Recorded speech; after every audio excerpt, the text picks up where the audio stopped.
하루하루 문숙. 안녕하세요. 하루하루 문숙입니다. 오늘 강의는요, 자연식의 9가지 조건에 이어서 거기서부터 바로 짚고 넘어가지 않으면 안 되는 가장 기본적인 것을 오늘 설명을 한번 해보고자 합니다. 하느님들께서 지금까지 한 발자국 한 발자국씩 저를 따라오셨을 때 이제 조금 그 이해도가 생기기 시작하셨을 거예요. 그래서 여기서부터는 조금 더 디테일, 어떤 식으로 식생활을 결정할 것이며 어떤 식으로 주변 환경이나 생활 습관을 맞출 것인지 그거에 대해서 조금 더 중점적으로 이제 설명을 하고자 합니다.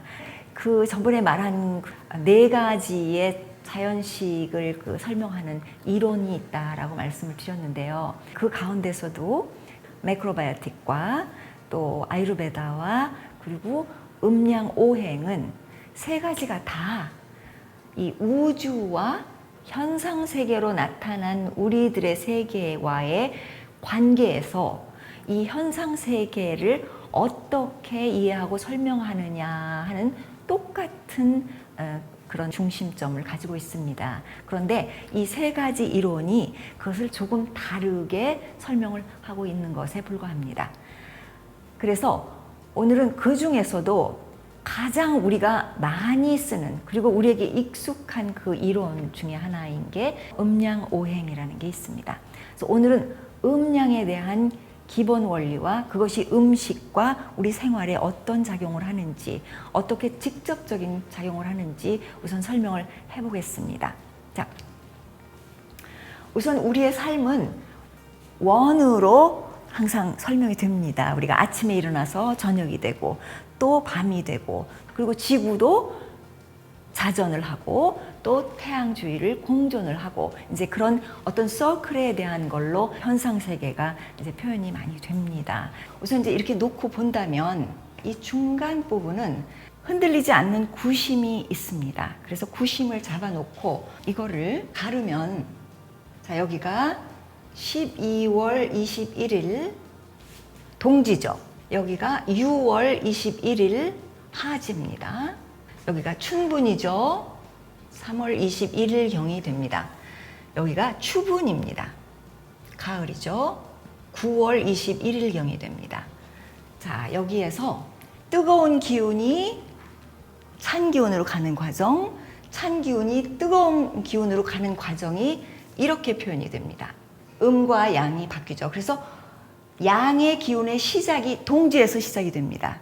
동지에서 시작된 양의 기운이 커지면서 하지에서 끝이 나지만 사실 양의 기운이 하지에서 끝나는 것이 아니라 훨씬 더 물고 들어오죠. 중간으로. 그 다음에 음이 시작돼서 다시 한 번 더 동지로 가서도 훨씬 더 거의 3월 될 때까지 음의 기운이 끌고 넘어갑니다. 자, 이거를 중심으로 결정이 되는데 이쪽이 양이라고 할 수 있죠. 이쪽이 음이 됩니다. 여기서 양은 하지, 따뜻하고 모든 것이 피고 퍼져나가고 더운 기운을 말합니다. 동지는 움츠러들고 차고 수의 기운이라고 하는데 그거는 나중에 오행에서 다시 말씀드리겠습니다. 이쪽은 화의 기운이 되겠죠. 이쪽은 남쪽으로 설명이 되고 이쪽은 북쪽으로 설명이 됩니다. 그렇다면 이쪽은 동쪽이 되겠죠. 기운이 뜨는 곳이죠.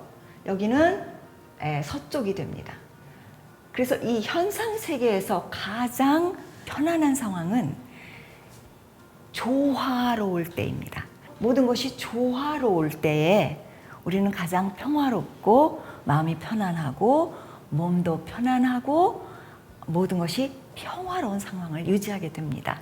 그런데 이게 평화롭지 않을 때, 조화가 무너졌을 때에는 몸이 그것을 맞추기 위해서 애를 쓴다는 거죠. 우리나라 같이 음과 양이 많이 벌어져 있는 나라에서는 그 애를 많이 써야지 되기 때문에 체질적으로 강한 기질을 띠게 됩니다.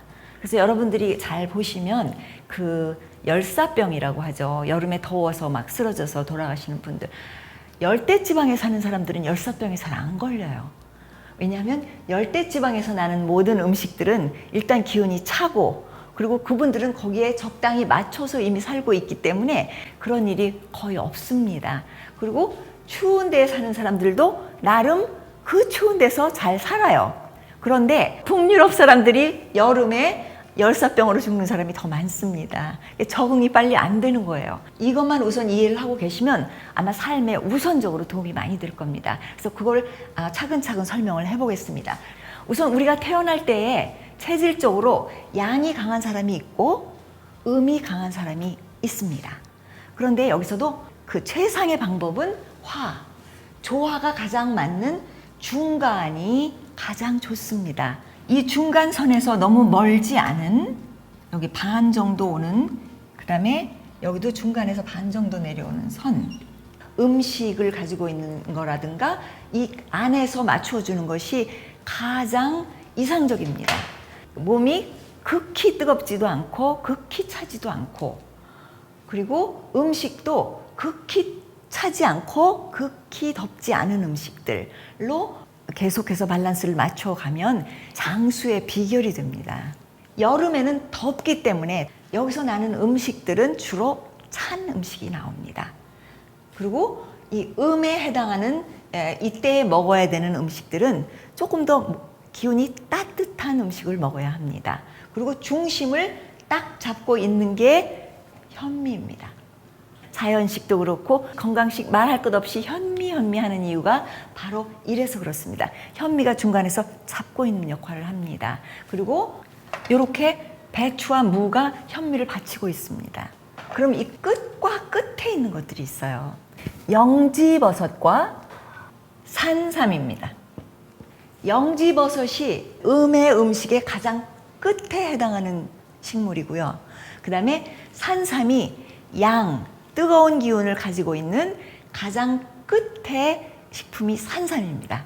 자, 그럼 요거만 보더라도 몸이 이미 뜨거운 사람이 산삼을 먹으면 어떻게 될까요? 뜨거운 사람한테 산삼은 독약입니다. 몸이 찬 사람한테 영지버섯은 독약이 되겠죠.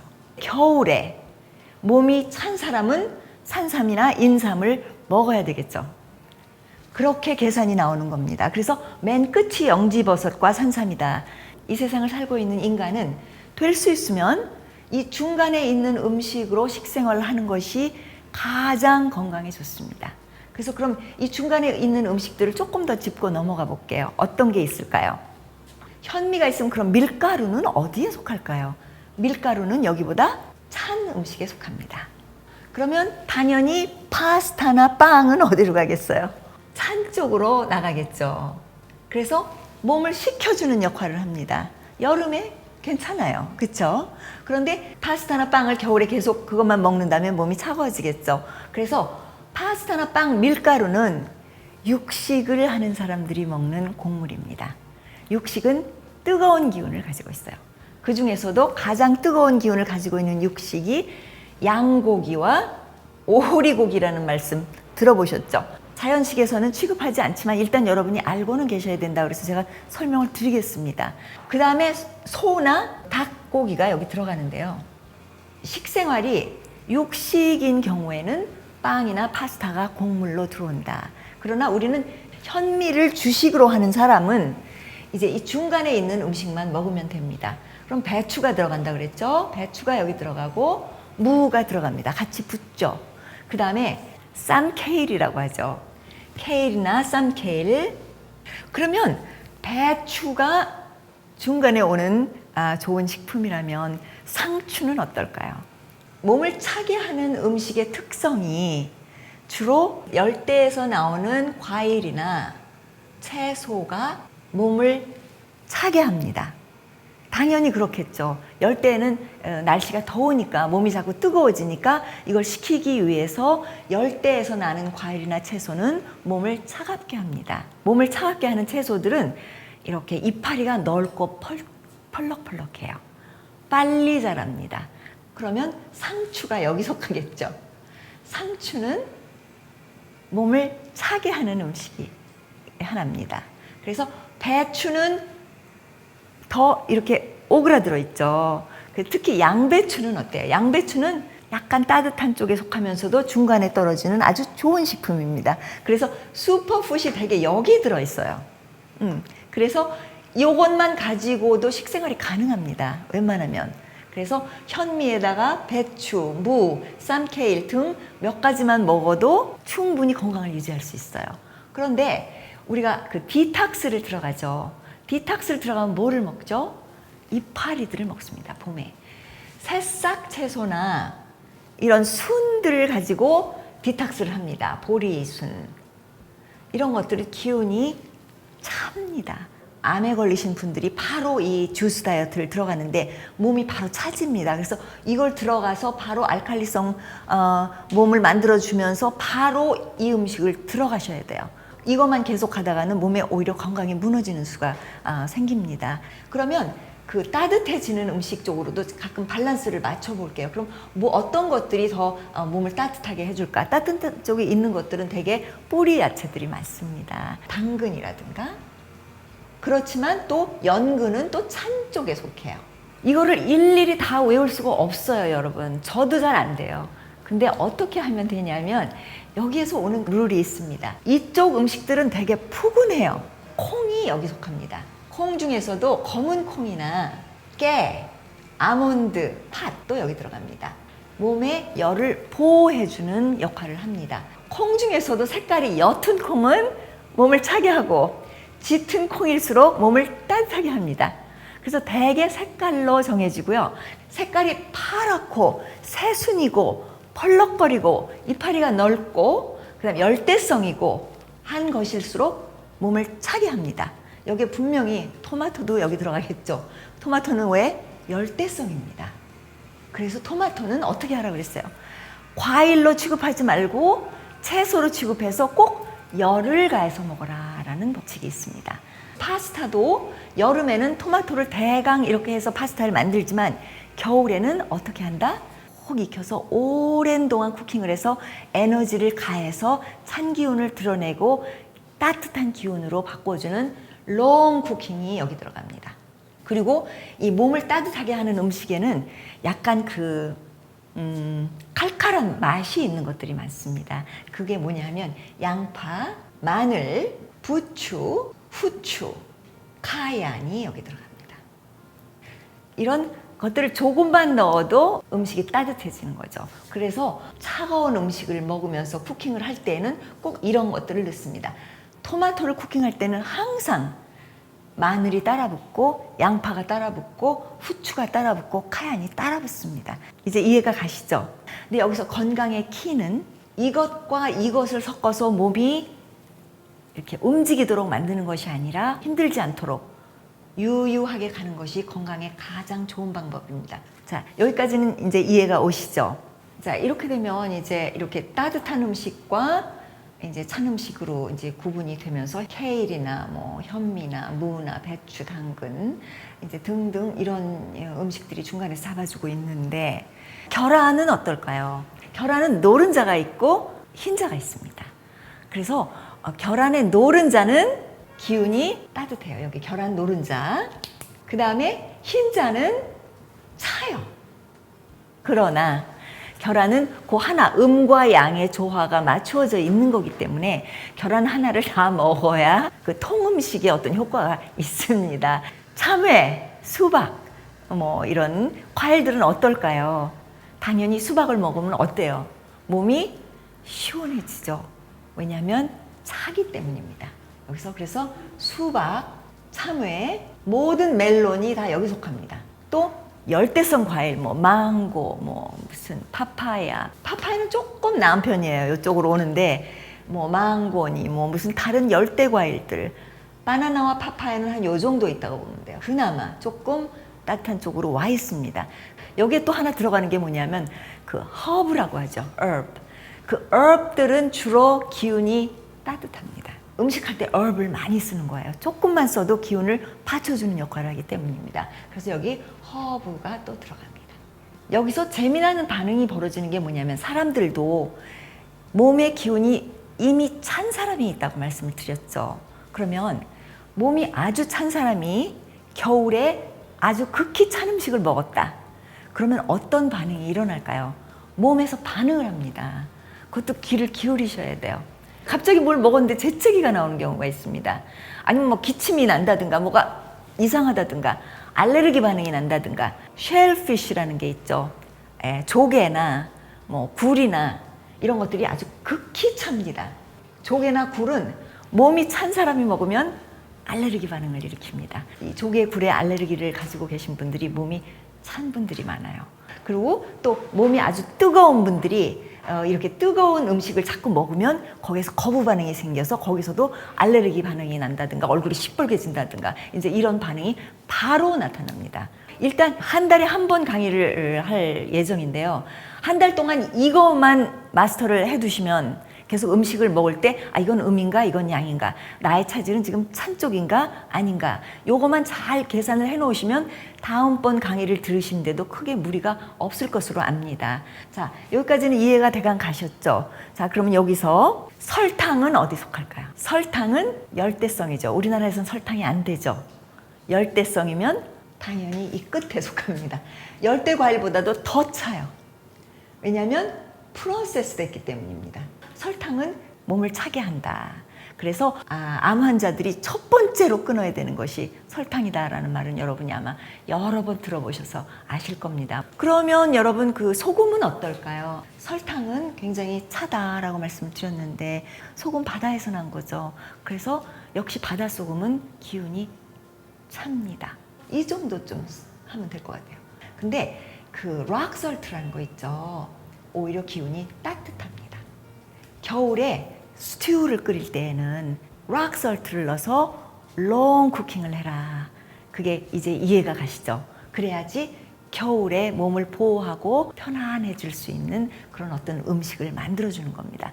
특별히 여름에 그렇게 하지는 않죠. 여름에 야채숲은 다릅니다. 그냥 바로 해서 바로 먹을 수 있는 야채숲을 만들죠. 그래서 겨울 야채숲과 여름 야채숲이 다릅니다. 그래서 제가 이제 여름 야채숲도 따로 가르쳐 드릴게요. 곡물 중에서도 보리 같은 경우에는 기운이 차요. 그런데 키노아는 따뜻합니다. 오히려 뜨거울 수도 있어요. 빨간 키노아가 있거든요. 빨간 키노아는 따끈합니다. 자, 그 다음에 산딸기와 블루베리는 어떨까요? 딸기가 기운이 찹니다. 딸기는 여기 들어가겠죠. 블루베리는 어떨까요? 블루베리도 기운이 찹니다.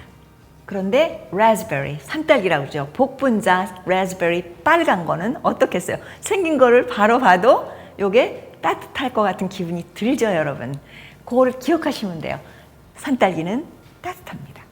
자, 제가 여기다 이렇게 두서 없이 이렇게 쓰기는 했지만 여기에 이 두서 없는 가운데서도 어떤 그 공통점의 맥이 흐릅니다.